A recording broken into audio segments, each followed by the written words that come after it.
Our young people need to know their history. All of Memphis needed to know it, but in particular, the African American youth. They needed to know whose shoulders they stood on. They needed to know the contributions that African Americans made, the struggles that they went through.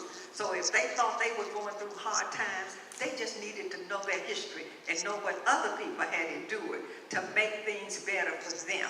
So that's what we were trying to do with Heritage Tours, and I was fortunate to be a part of that struggle, a part of that history, but I realize it's not over, that there's still a lot of obstacles that we have to overcome. And so I'm still involved in whatever needs to happen. With the Black Lives Matter, I was in the hospital last year when they were out there at Nathanville Forest Marker, but I cheered at what had happened because I had been telling people, and we had tried to get that statue down for over 35 years. We had petitions going on back in 1983, and every time someone came through our tours or Slave Haven, we asked them to sign a petition so that we could get that statue taken down. But I'm glad the new generation, the Black Lives Matter, with Tammy and all of the others, they finally got it taken down. So I'd say we are in good hands. These young people know what it's all about. They know they have to take up the mantle and keep it going. And I applaud them for doing that, and all the other young people. And at White Station High School, you were over there helping. So that's what has to happen. You know, I was a high school student, and some of our, classmates were afraid to speak out. They were afraid to go down and sit in and whatever we had to do. But I didn't see any fear. I just knew that it was time to make a change. And if the change was going to take place, it was up to me. And that's what we did. My sisters and I, they called us the most arrested civil rights family around. But anyway, we weren't counting the times that we were arrested. We just knew that we had to keep the pressure going. And that's what we did throughout the 1960s.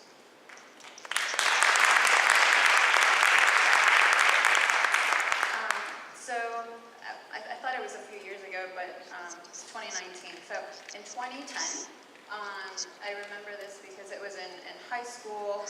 There had already been a lot of organizing in immigrant and refugee rights communities throughout Tennessee, throughout the South. But in 2010, I remember hearing and seeing text message threads from my parents and community members, extended family, if you will, that there had been a raid at Geisman Park over on Macon Road.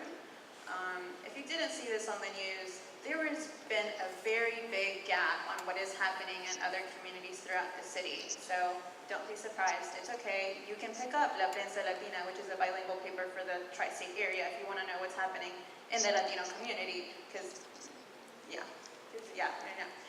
So 2010, a raid means immigration came without a warrant. They disrupted a soccer match of high school youth. Some of them were, most of them, about half of them were minors, the other half were not. They were all detained, there were no warrants, or there were fake warrants, and they were forced to sign voluntary deportation forms. And so most of them were deported to their country of origin. At that point, a lot of community members got together. They organized Comunidades Unidas en una Voz, or Communities United Under One Voice. We have some members here today. Hi, Coop. Coop ramped up a series of Know Your Rights trainings. What to do when the police, MPD comes to your house, what happens when immigration comes to your house, what's the difference, what does a warrant look like, what does a fake warrant look like, what is supposed to be on it, how do you create emergency tree, like all of the things that you need to have a safe and secure community, all of that were done. But because of what is happening in the U.S., we know that communities of color are targeted more. We know that immigrants of African descent are more likely to be criminalized here and end up in this deportation pipeline. Detention centers are likely to be placed in rural areas throughout the country. That way they know for sure that a community depends on them for all the things. And because of legislation that keeps passing, they are forced to keep all the beds full, which means that it triggers a series of, we need to criminalize people, we need to detain them, we need to deport them because it's all a business, right? The business of criminalizing immigrants and in particular people of color. So over the past couple of years, they've increased more of education and how to work across social movements. And for us, that was important because there had already been a lot of anti-immigrant, anti-refugee legislation coming through Tennessee. But this just kind of threw everyone off guard. And because of this, they were a lot more intentional in collaborating with other community partners throughout the city. And I was a high school student at the time, and I was like, well, I mean, I do the best to follow the law, and so were these kids. They were just playing a soccer game. Like, what, does that mean that it could happen to me as well? And yes, it could. It could very well. I mean, that's why I have road stickers everywhere in my car, so that, you know, he just kind of like drives on by. Like, I don't feel like a target, but I know that's just a fake sense of security. That's not going to save me. Wearing a nice coat with the roads isn't going to save me. I just went out of town and to Arkansas, and I make sure that I don't drive when it's dark or when I'm out of town. It's those safety precautions that you don't think about, but that you still practice just to feel safe. These continue to happen. Last year there were multiple raids throughout the summer, all throughout Binghamton, which is where I live today. And community members, again, got together through the Shalom Zones that are organized by the Center for Transforming Communities. And then they started figuring out in multiple languages, because if you've been around Binghamton, you know that there's multiple refugee communities. And that it's a beautiful way to show how community comes together, because everyone is trying to take care of each other. Because, yeah, they were waiting outside of the church in the parking lot just trying to catch people in a church parking lot. Nowhere is safe anymore, and nowhere has been safe for anyone. And if you've been in any marginalized group, you know that, but it's other people are starting to take notice. And that's in 2010 when I realized I was just one of the other organizers, but no, it could happen to anyone.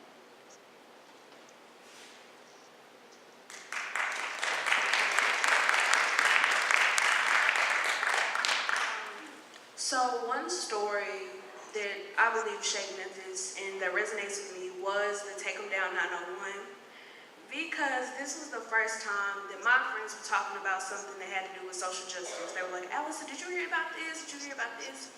And that night that it happened, I remember just scrolling down Instagram, just looking and seeing all these people in this fortified union of space being together and doing this for a cause that they believed in deeply.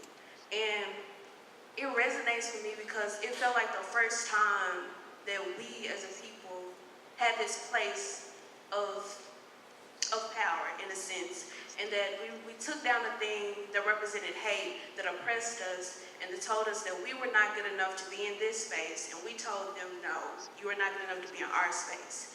And I just believe that just really stuck with me, and I believe that was the first time that I ever saw this world of social justice and wanted to get included in it. And I promise I did not prep that answer. I was over here asking a follow-up question, and I was like, did she just say take him down? Brownie points, but okay. I had a hard time answering that question because I could not find one particular Memphis event. But what it did for me, Tammy, was made me think about the glimpses of memories that I have. Like I have, as a child, I have memories of seeing my mom and my aunts putting on black badges on their arms when they were for Black Mondays. I have those little glimpses of that as a child. I have the memory as a child of Harold Ford Sr. literally walking neighborhoods, knocking on doors, and the adults standing on the edge of the street to meet, because they were so excited that they were about to have a congressman, and him walking up the driveway. And I had to be 11. That's what seemed to be a pivotal age for me. So I think I was about 11, and I knew I couldn't vote, and I knew I wasn't old enough to matter, But he made his way up the driveway, shook my hand, asked me my name, and I just was fascinated. That was my first knowledgeable understanding of the power of voting and watching people being engaged. But I also live at the intersection of education and faith and social justice. So every Sunday, literally, in the church of my baptism at Metropolitan Baptist Church, at that intersection were NAACP membership drives and voter registration drives. And you knew that Maxine and Vasco, who always came in church late, Becky, they always showed up late. The service started at 11, they were going to be there at 11:35 and moved to the second row. But you knew that they were there. And so when Dr. Harrington, me finishing from Booker T. Washington, when he became the assistant and then the superintendent of the school system, that was like a big deal because he was a graduate of Booker Washington, I was a graduate, I was like, oh, we were so excited. And then when he became mayor, so I have these memories that seem to be building and experiences that for me helped me to see the kind of progression. And yet I also have one I think I want to share probably a little later, but I'll give a hint to it now. So I also remember grieving. I didn't quite understand, but I remembered April 1968, right? I remember the adults crying.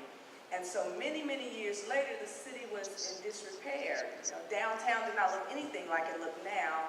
And my uncle, my mother was one of 5, and her brother had made the Great Migration, moved to Chicago, and he would come home. He was my grandmother's favorite, so whenever he came home, Edgar's coming home. So when Edgar came home, Uncle Edgar, we brought him downtown because he wanted to see his hometown. And at that time, there was no National Civil Rights Museum. The Lorraine was in disrepair, and Uncle Edgar wanted to see. So we came down what is now the Art District in Sweden. But at that time, there was nothing except, and this is going to be, and we're having difficult conversations, right? We're having challenging, courageous conversations. So along the side streets were little seedlings of trees. Now, trees where they put the little wires around to make sure, because you put little baby trees to secure them. But what I want you to understand was there was nothing else in downtown Memphis. Nobody came down here, it was not safe down here, and there were these little trees. And my Uncle Edgar said, and this is a courageous conversation, right? So my Uncle Edgar said to me from Chicago, he said to me and my cousin Landon, we were driving, he said, white folks don't plant trees where they don't plan on living. And my cousin and I said, pay no attention to that. Now that was probably about 35 years, well, no, it may be close to 40 years, I'm forgotten, that may be almost 35 years ago, clearly. And my Uncle Edgar went on to say, God rest his soul, my Uncle Edgar went on to say, they're going to get y'all out there in the suburbs, and then they're going to move back downtown, they'll be close to the river, so when the war break out, they leave, y'all going to be trapped.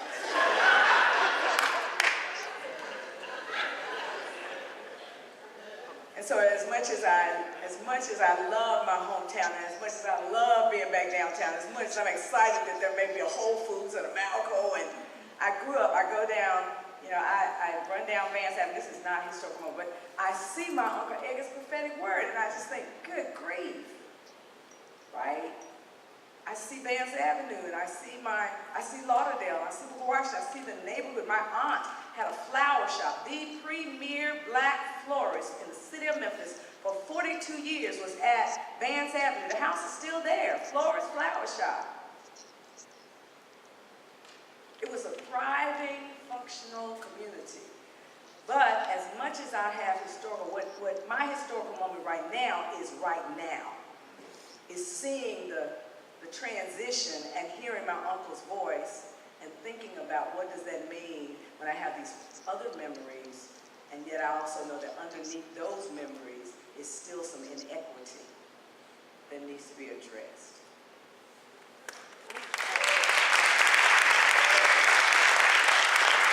I'm really glad you brought that point up because remember, in this place it's also about space. And I have a friend who is here as a teacher now, Reggie White. He's from Houston and Virginia.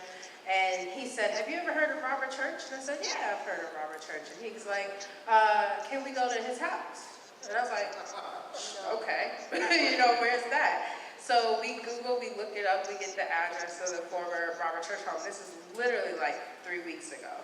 And we're riding down, and we come down, and Robert Church is now, where those houses are, right on the edge of what used to be Foot Homes. And so that first set of development that happened over there behind Vance Library, Robert Church's home is right there in Lauderdale, and in its place are 2 townhouses. There's no historical marker.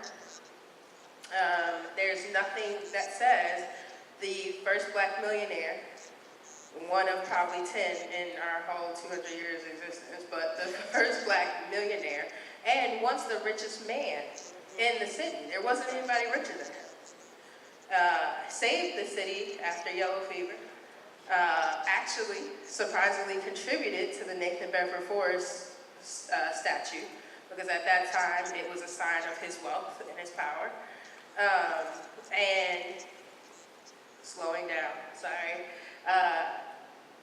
There's nothing to symbolize. We could all get up and walk here.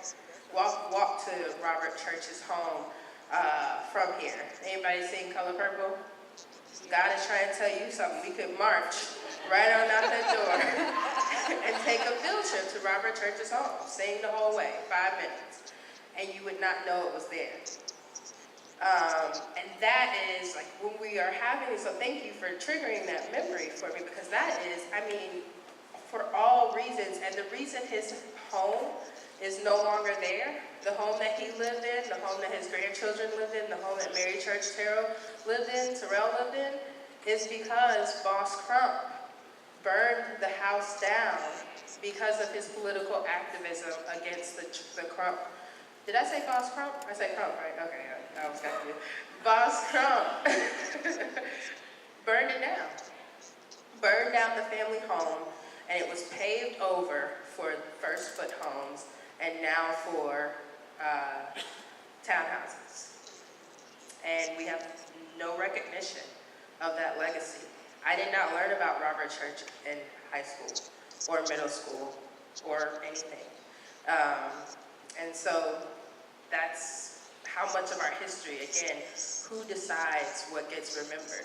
So I'm thankful for each of those offerings that you gave to this space so that we can remember those things.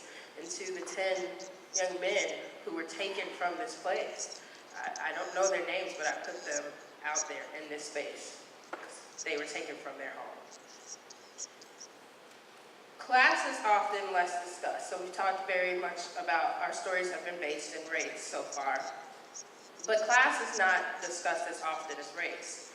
Yet still, Memphis continuously ranks at the top when it comes to poverty levels. We have the highest rate of childhood poverty. We're usually in the first or second slots on that. And at the bottom for opportunity. An opportunity index was released at the end of 2018 that measured major indicators of opportunity. These were opportunity of educational attainment, opportunity to have a job that pays a living wage, opportunity to have access to health care, opportunity to not suffer from major diseases or infections. And in every major category, and compared to 16 metro areas, Memphis came at the bottom or second to last. Out of Louisville, Birmingham, St. Louis, Chicago, DC, we were pretty much dead last in our opportunity attainment possibility. So when we're recognizing the fact that class is a very large part of the story of our city, how we go from a Robert Church, who was the first millionaire, to 50% of Black youth are born into poverty today. Share with us how you see classism playing out in the story of our city. What needs to be different as we look towards the next 200 years when it comes to having conversations and addressing the issue of class in our community?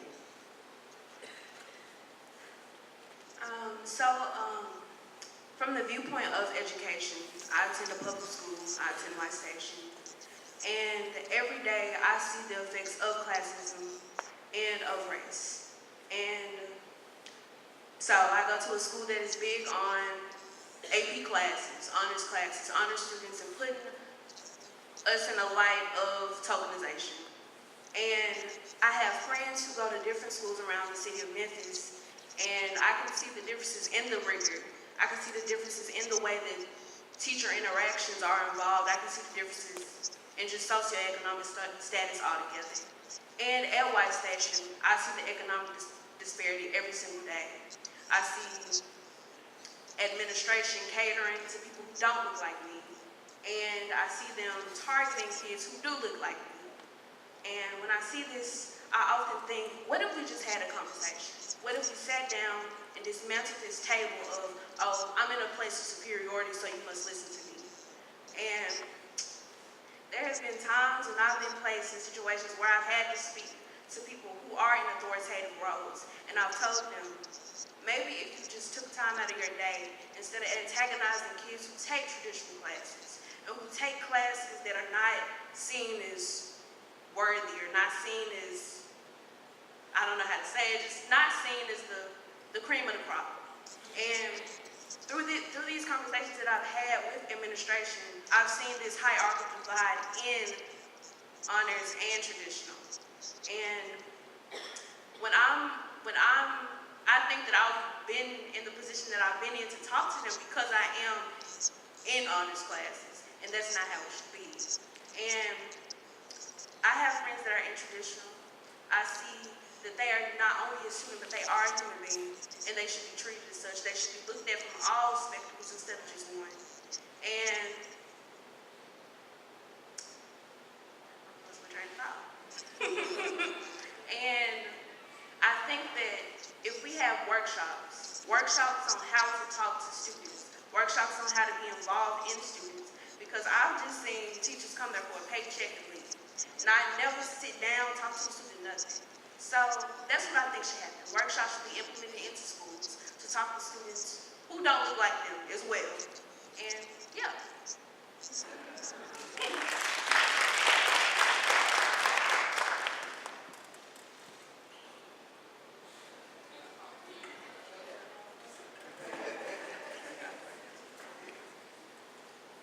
You know, I know there's classism, but you know, I still say that our major problem is racism.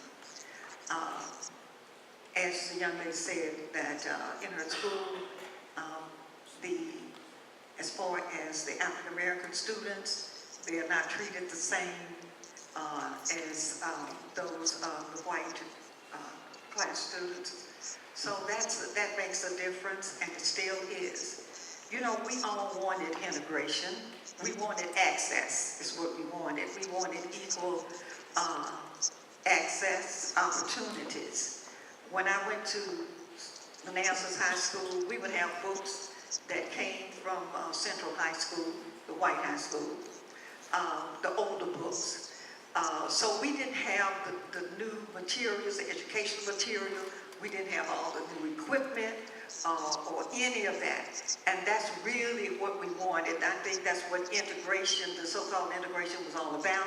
We wanted to have the same opportunities as anyone else. Not necessarily just to sit down beside someone else, but we wanted our schools to be excellent, or to have all of the kind of educational materials that we needed. We did not have that. We would get the secondhand whatever from the white schools. But integration really was used for the benefit of the white community. Many of the superior teachers in the black schools were sent to the white high schools. And then those that were some that white schools wanted to get rid of, the white teachers, they sent them into the black neighborhoods, to the black schools. So they used it for their benefit. So racism was one of the mechanisms that was used even in integration. So the integration took place, but it was used to our disadvantage. And because of the demographics here in Memphis, sometimes students are being bused into neighborhoods, out of their own neighborhoods. Their schools are closing, and they're having to go into other neighborhoods where they are not wanted. So you have a disparity then in the treatment of those students. And it still boils down to racism rather than class. Yes, they might accept the AP students a little better, African-American students a little better than they will the traditional students. But you have to be of a certain caliber to even be accepted. Not just as a human being, but just someone that is different. And if they can find any way to make you different, then that's what will happen. And you're not given the same kind of privileges. Now, in our communities, we had community schools. And as far as class in our community, my first grade teacher lived down the street from me. The minister lives right next door. So the professionals lived, and we were not middle class even when we grew up. So everybody lived in the same neighborhood, and everybody were neighbors, and there was a community. And so we didn't have that kind of thing in the segregated community. But this has developed, I think, over the last few years, that people want to go into certain areas and then don't have the same neighborly attitudes as they did before because of integration. So it changed to the positive in some ways, but there are some negatives in what exactly transpired after integration.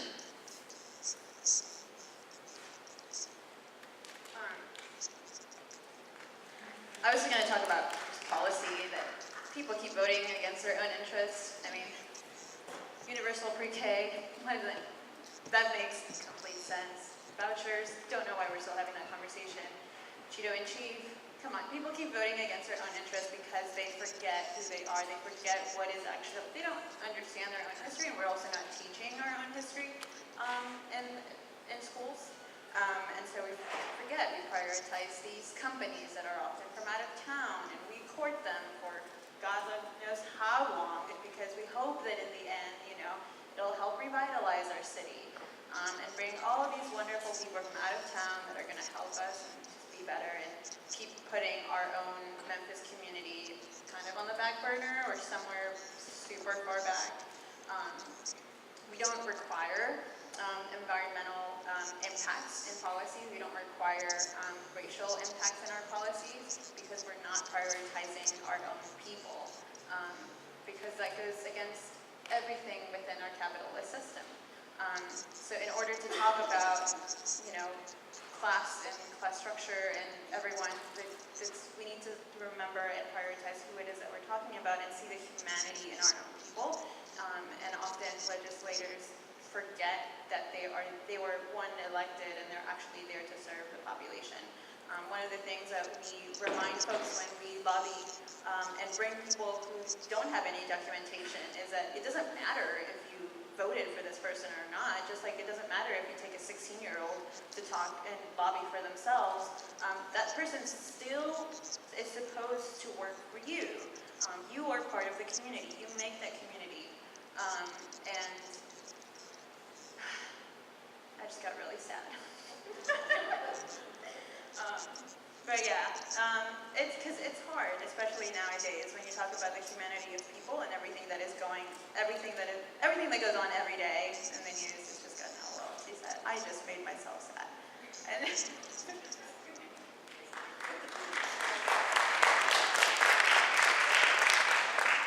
well, class and race. Yes, we have problems with both in this city.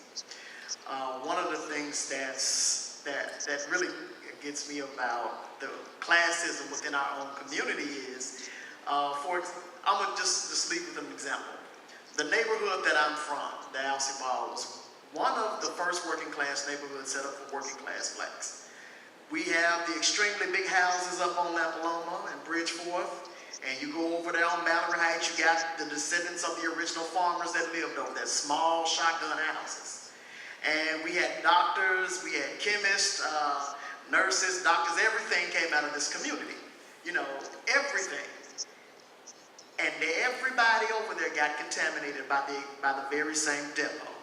No matter how much money they were making, no matter how little money they made, everybody caught a piece of that contamination.